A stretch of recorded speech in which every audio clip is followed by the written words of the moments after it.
Hey, what's up, people? It's your boy RantNRavinFection, and in this video, I'm going to talk about underrated movies. Let's begin. 6 feet deep, I'm out for presidents to represent me. Say what? I haze up for haters hoping I gave up. It's either you stay tough or you cope in the cage cuff. From coke wayer to co-saver, the host favor. Who's the most underrated? G-Rap, A.B.Z, and Jada. Who's the most underrated? G-Rap, A.B.Z, and Jada. Who's the most underrated? G-Rap, A.B.Z, and Jada. Who's the most underrated? G-Rap, A.B.Z, and Jada. Who's the most underrated? G-Rap, A.B.Z, and Jada. Who's the most underrated? G-Rap, A.B.Z. These are just movies that I think just do not get the attention that they definitely deserve. Great films, good films that are worth watching and definitely worth renting or just seeing it. There's a lot of movies out there that are definitely there's good movies out there that are getting the attention, and some of them are overrated, but this is about the underrated films, films that do not get the credit that they should. I think that some of these films are just, you definitely have to see them. You definitely have to just, some way, somehow, just watch it, just find a way to watch these films, because they are definitely, it's a great film, well done. A lot of them tend to be overlooked, unfortunately, because for whatever reason. Some movies just don't get enough exposure, just don't get enough attention from the media. So let's get started. Now, one of my most underrated movies that I've seen is American Me. If y'all don't know, American Me is a gangster slash crime movie, and this is one of the best gangster movies I've seen. It's very realistic, it's very gritty, it's very raw, but it's also very dramatic. It's very emotional. It's very real, and the portrayals of the violence is very real. And it can definitely. Some of it is too. It's very graphic. What I'm saying? It's very in your face, and the realism that they portray is it hits so close. You know what I mean? There's scenes of there's rape. There's people getting shot and stabbed and killed and murdered. So it's a pretty it's definitely for a mature rated audience. But basically the story is about this Latino clique, this Latino gang, and this the main character, which is crazy. That's another thing. The cast is pretty colorful. There's a lot of different people in this cast that you may recognize from other movies. The main character is the dude who played the father of Selena in the Selena kind of autobiographical film. Y'all know Selena, the late Latina pop diva, and she got killed. She was pretty popular, and she was on the brink of breaking through the mainstream in America, but she was already popular with like the Mexican crowd, and she was portrayed by Jennifer Lopez in Selena. And the father of Selena, who was portrayed by this guy, the main character in American Me, and he's like he's the main gangster guy, and he's actually incarcerated. Him and his buddies, they're basically in prison, but because they are the leader, like he's the leader of the gang, he still operates from inside the prison. You know what I'm saying? So he still controls the gang from inside the prison cell. So he's got a lot of power in that sense. Eventually, he ends up getting released, or he ends up going back to his neighborhood or whatever, and the people that he meets there, and just showing the community and like this Latino neighborhood. These people, these Mexicans, they're like really exposed to all like the gangster, like the drugs, and like all this negative stuff. And so unfortunately, this community, this neighborhood, it's just a cycle. It just repeats, like this cycle of ongoing experiences with guns and like gangs and drugs, and just this hellish environment. And these people are basically stuck in it. They're stuck in it because of the drugs and like the gangs and the just growing up in that environment. It's really messed up.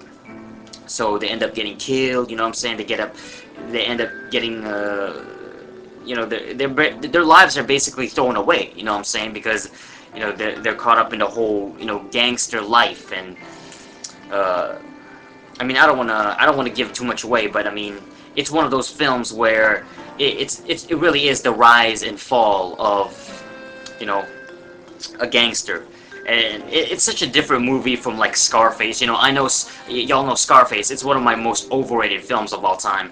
You know what I mean? It's totally different from that. I mean, this is really realistic. This is like not. It's not a romanticized. It's not like a totally over the top.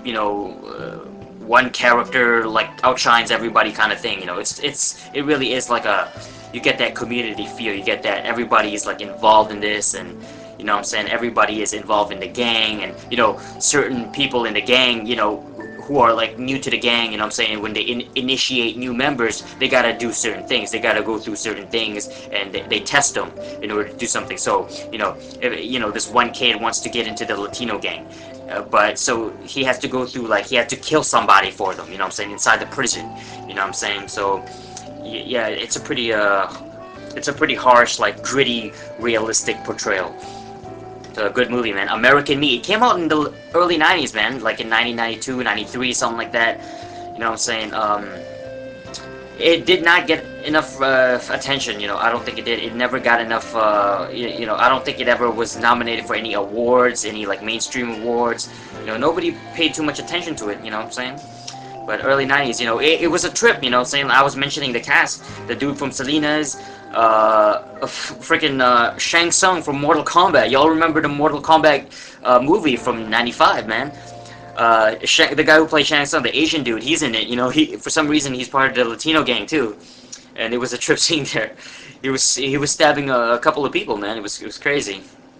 I was tripping. I was like, oh snap, it's Shang Tsung, man.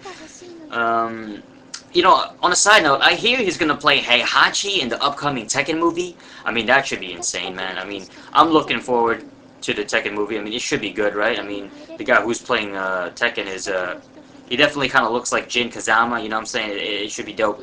But anyway, who else is in the movie? Yeah, it was a good film. Alright, so another underrated movie that I personally thought was awesome, I would say it's a horror film. Okay, Near Dark. Near Dark is one of the best vampire movies I have ever seen. So if you're into vampire flicks, you know what I'm saying? If you're into the whole, Count Dracula and like anywhere from Dracula to Blade to Underworld to even Twilight. If you're into vampire films in general, Interview with a Vampire, Anne Rice novels. I mean, this movie is amazing because it's a different take on the vampire. It's a bunch of like cowboy slash like redneck kind of vampires. You know what I'm saying? They never mention ever in the movie that they are vampires. They never specifically say that they're vampires, but they're obviously vampires. I mean, they're weak against the sun. They get burnt by the sun. They got fangs. They drink blood, and it's a family of vampires just trekking around like America and going from state to state. You know what I'm saying? They just travel in this like little van that they have. Basically trying to survive. They're just a family. I think what's that guy's name? Lance Henriksen from. Y'all remember this guy was in Millennium, the TV series. He was also the dude in Alien. You know what I'm saying? That guy with the intense face. You know what I'm saying? He's in it. Bill Paxton. Bill Paxton is amazing in this movie. Talk about your underrated actors, man. I mean, Bill Paxton just really stole the scenes. One of the best scenes I've ever seen. And I'm repeating scene a lot. But one of the best like movie vampire scenes was the bar scene. And that's what I'm gonna say, the bar scene. You gotta check this out, man. Near Dark. Amazing vampire film. They try to survive. It's a family of vampires, and what can I say? Basically, it's a family of vampires, and they get this new guy. This new they got a new member. You know what I'm saying? This guy is like, they try first, like he meets the female of the group, like the young girl, and he kind of like falls in love with her, and then they develop a relationship. unfortunately, it came out like in the late 80s and like 1988 or something like that. But like unfortunately, because it came out around the same time as Lost Boys, Lost Boys was another vampire movie, but it starred all these like big name teen idols at the moment. You know, I think one of the Hames was there, like Corey Haim or something, or one of the Hames, Corey somebody, who's yeah. I mean, that's the one that broke a lot of it kind of stole the attention away from Near Dark, which was a great movie. I mean, Lost Boys was like a pretty crappy film. You know, it was pretty average, but it made more money and it drew more audiences, and it came out around the same time. So unfortunately, Near Dark didn't get the attention that it deserved. But Near Dark is a fucking awesome film. I also hear that they're gonna make a remake of Near Dark. You know, maybe that's in the works, but I mean, you just can't beat the original. Go watch it right now. Late '80s classic vampire flick.